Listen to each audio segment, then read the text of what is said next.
Bom dia, boa tarde, boa noite, boa madrugada, segundo ano. Sou o professor Herbert de Biologia. Estamos aqui junto mais uma vez agora para poder falar sobre herança quantitativa. A gente vai continuar o nosso assuntozinho de genética, beleza? Isso aí está lá no teu capítulo 10 da sua apostila, tá? E a gente vai ver que a herança quantitativa é um tipo diferenciado de interação gênica. Até então, os tipos de genes que o indivíduo tem são, que a gente viu até agora, né? São importantes e são fundamentais para definir o fenótipo dele.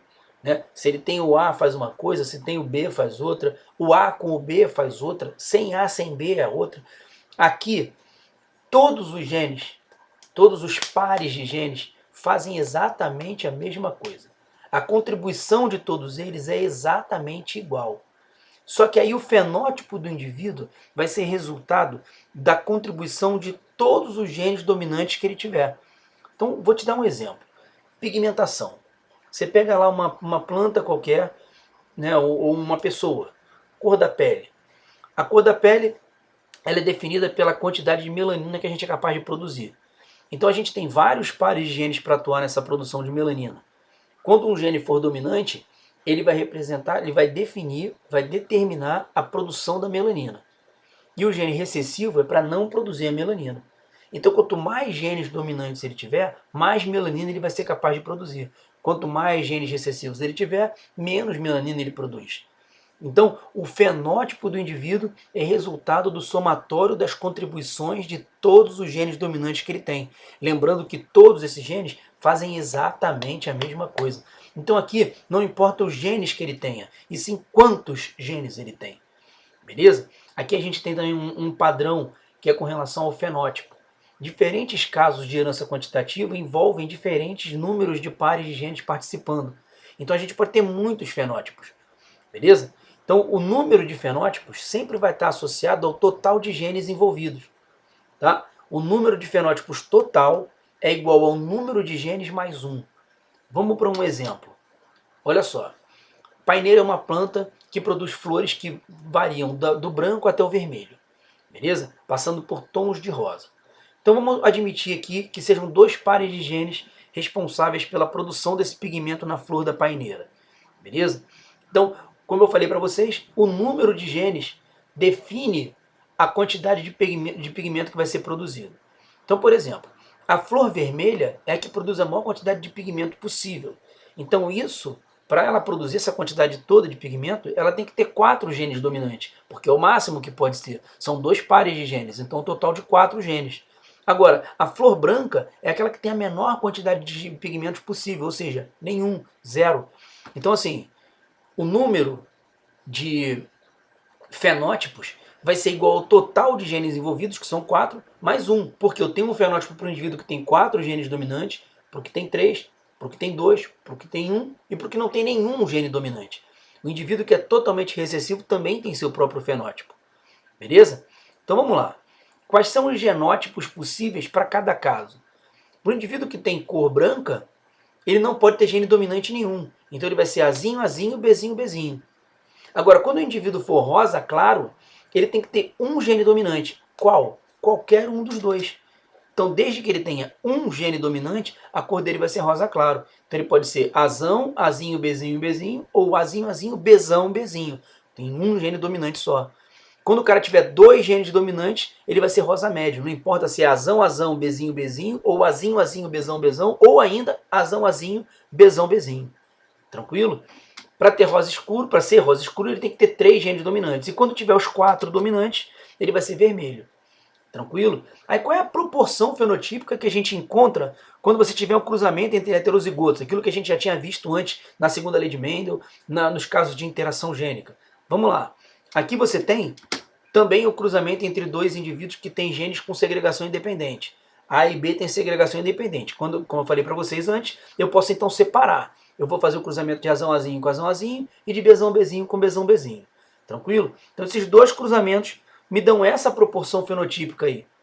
Ah, por que você separou agora o Azão Azão do Azão Azinho? Porque o Azão Azão tem 2 dominantes e o Azão Azinho tem um só. E isso é importante nesse caso, porque o que vale é a quantidade de genes dominantes. Então, vamos lá. Se eu quiser um indivíduo Azinho, Azinho, Bezinho, Bezinho, qual vai ser a chance disso acontecer? Azinho, Azinho, 1/4, Bzinho, Bzinho, 1/4, 1/4 vezes 1/4, 1 sobre 16. Beleza? Eu vou transformar esse 1/2 aqui em 2/4. Tranquilo? Que aí fica um pouco mais fácil para a gente poder ver aqui o resultado. Ó. Azão, Azinho, Bzinho, Bzinho, a chance 2/4 vezes 1/4. Isso vai dar 2 sobre 16. Azinho, Azinho, Bzão, Bzinho, 1/4 vezes 2/4, também 2 sobre 16. Então, 2 sobre 16 mais 2 sobre 16, 4 sobre 16. Você já viu que todo mundo vai ficar sobre 16. Aí aqui, ó, 1 vezes 1, 1 vezes 1, 2 vezes 2, 4. 1 mais 4, 6. Então, assim, a gente poder adiantar, olha lá. 1/4 vezes 2/4, 2/4 vezes 1/4. 2 sobre 16 mais 2 sobre 16, 4 sobre 16. 1/4 vezes 1/4, 1 sobre 16, tá aí. 1, 4, 6, 4, 1, vai ser a proporção fenotípica. 1 branco para 4 rosa claro, para 6 rosa médio, para 4 rosa escuro, para 1 vermelha. Beleza? Essa é a proporção fenotípica que a gente encontra nesse cruzamento. Eu vou botar um gráfico aqui, que aí fica um pouquinho mais fácil da gente ver outra coisa também. Quando a gente pega essas características condicionadas por herança quantitativa, a gente vai ver que em muitos casos elas são características que sofrem forte influência do meio. Eu tinha falado do exemplo da melanina. Você sabe que a produção de melanina tem influência do meio. Se você pegar mais sol, você produz mais melanina, que na verdade é uma reação que você tem à exposição ao ultravioleta. O ultravioleta danifica as células, aí a célula, para se proteger contra isso, o teu corpo, para se proteger contra isso, estimula a produção de melanina para agir como um filtro solar. Beleza? A produção de pigmentos envolve normalmente a aquisição de nutrientes. Se o solo for pobre, normalmente a cor da flor vai ser mais mortinha, enquanto que se o solo for mais rico, ela consegue produzir mais pigmento, enfim. Mas o que acontece? Normalmente essas características elas têm o que a gente chama de distribuição normal. A distribuição normal é aquela em que você vê, por exemplo, a média com muito mais frequência do que os extremos. Um outro exemplo de herança que é condicionada por herança quantitativa é a altura, por exemplo. Quanto mais genes dominantes o cara tiver para a altura, mais alto ele vai ser. Quanto menos genes dominantes, mais baixo ele vai ser. Então, se você fizer um limite, por exemplo, o ser humano ele pode medir de 1,30 m sem sofrer de nenhum tipo de nanismo, até 2,25 m sem sofrer nenhum tipo de gigantismo, né? O cara te pergunta assim, pô, quantas pessoas de 1,40 m você já viu? Quantas de 2,15 m você já viu? Mas quantas de 1,75 m você já viu? Então isso vai te dar uma curva mais ou menos assim, ó, né? E você vê que esse tipo de curva acompanha mais ou menos essa relação que existe na proporção fenotípica do cruzamento entre heterozigotos. Beleza? Então vamos lá, vamos fazer um exemplozinho. Tá? Olha, a altura de determinada espécie de planta varia de 12 a 108 centímetros e é condicionada por 3 pares de genes com herança aditiva. Herança aditiva, herança quantitativa, poligenia, tudo a mesma coisa. Tá? Determine a altura dos descendentes do cruzamento entre uma planta azão, azão, bezão, bezão, cezão, cezão e uma planta azinho, azinho, bezinho, bezinho, cezão, cezão. Cuidado aqui. Vamos lá. Ó, o que eu já sei? A altura da planta varia de 12 a 108 centímetros.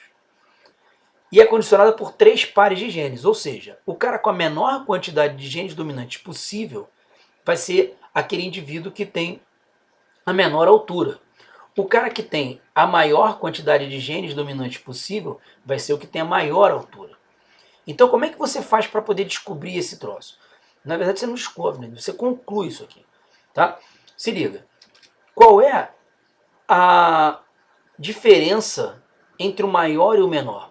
96 centímetros. Então quer dizer que 96 centímetros é o acréscimo na altura oferecida por 6 genes dominantes. Quando ele não tinha gene dominante nenhum, ele tinha 12 centímetros. À medida que a planta tem genes dominantes, a altura dela vai aumentando, até chegar no máximo de 108 centímetros. Então como é que eu saio dessa sinuca? Como é que vai ser a contribuição de cada gene? 96 centímetros, que é a diferença entre o maior e o menor, dividido por 6 genes, que é o total de genes que atuam na definição da característica, vai me dar a contribuição individual de cada gene, que nesse caso aqui dá 16 centímetros. Então isso aqui você precisa guardar. Aí vamos lá, o cruzamento. Azão, azão, bezão, bezão, cezão, cezão, com azinho, azinho, bezinho, bezinho, cezão, cezão. Todos os descendentes vão ser azão, azinho, azão, azinho, bezão, bezinho, cezão, cezão. Ou seja, esses descendentes têm 4 genes dominantes. Aí você vai lembrar que a contribuição de cada gene é 16 genes. Beleza? Então 4 vezes 16 centímetros, que é a contribuição de cada gene, mais 12 centímetros, que é a altura da planta, vai dar 76 centímetros. A altura inicial da planta, né, a parte de 12 centímetros. A cada gene dominante que ela tiver, eu acrescento 16 centímetros na altura dela, então isso vai dar um total de 76 centímetros. Beleza? Vamos lá. Uma outra coisa também, um aspecto interessante, que é essa proporção fenotípica quando você tiver o cruzamento entre heterozigotos. Beleza? Essa proporção fenotípica ela vai ser retirada, né, ou vai ser obtida a partir do triângulo de Pascal ou pirâmide de Pascal. Não sei se você já ouviu falar nessa pirâmide, mas ela é uma pirâmide matemática, tá? Que tipo, é uma pirâmide bem interessante. A construção dela é fácil, tá? E as linhas dessa pirâmide vão poder dar pra gente a proporção fenotípica no cruzamento de heterozigotos, dependendo de cada par de genes, da quantidade de pares de genes que tiver envolvido. Vamos lá, vamos direto para a construção da pirâmide primeiro. Se liga. Você sempre começa com o número 1. E aí, nesses espaços assim, você vai preencher com números. Beleza? Só que cada número é sempre o resultado do somatório dos 2 números que estiverem acima dele. Então, por exemplo, esse número aqui tem acima dele um 1 e mais nenhum outro. Então, esse número aqui vai ser igual a 1 mais nada, que é 1. Mesma coisa esse número aqui, que vai ser igual a 1 mais nada, que é 1 também. Beleza? Esse daqui, ó, 1 mais nada, que é 1. Esse daqui da ponta, 1 mais nada, que é 1 também. Mas esse aqui vai ser igual a 1 mais 1, que é 2. Beleza? Então, seguindo, você vai ver que esse daqui, ó, 1, 1 mais 2, 3, 2 mais 1, 3, 1. Aí agora a próxima linha, ó, é a primeira, segunda, terceira, quarta, quinta linha. O que isso tem de especial? Isso tem de especial que quando você tem 2 pares de genes atuando, você tem 4 genes no total. Se você tem 4 genes, são 5 fenótipos. Então essa quinta linha aqui, ela tem que me dar a proporção fenotípica esperada a partir do cruzamento entre heterozigotos, quando você tem 4 genes envolvidos. Beleza? Ou seja, um azão, azinho, bezão, bezinho, cruzando com um azão, azinho, bezão, bezinho. Quando você cruzar isso, a proporção fenotípica vai ter que aparecer aqui nessa linha. Então vamos lá. 1 mais nada, 1. 1 mais 3, 4. 3 mais 3, 6. 3 mais 1, 4. 1 mais nada, 1. Aí. 1, 4, 6, 4, 1. E essa é exatamente a proporção fenotípica que a gente encontra lá no cruzamento aqui. A gente já tinha visto isso. Beleza? E aí, olha só. Aqui embaixo, eu botei em verde exatamente a quantidade de genes dominantes para cada uma dessas proporções. Porque essas proporções elas aparecem para a gente na ordem crescente de número de genes dominantes, do 0 para frente. Sacou? Até o total de genes que estiver sendo envolvido. Então, de novo, se você tem uma característica condicionada por 2 pares de genes, são 4 genes envolvidos. Se são 4 genes, são 5 fenótipos. Se são 5 fenótipos, você vai pegar e vai construir a pirâmide até a quinta linha. A quinta linha é a proporção fenotípica. 1, 4, 6, 4, 1. O primeiro número sempre para a menor quantidade de genes dominantes possível, ou seja, 0. A partir daí você vai botando um gene dominante, 2, 3, até o máximo. Beleza? Então, se você tiver uma característica condicionada por 3 pares de genes, você tem que ir até a 7ª linha. Se você tiver uma característica condicionada por 4 pares de genes, são 8 genes envolvidos, você vai ter que ir até a 9ª linha. Beleza? E aí, não tem mistério. Porque a próxima linha vai ser formada do mesmo jeito. Ó.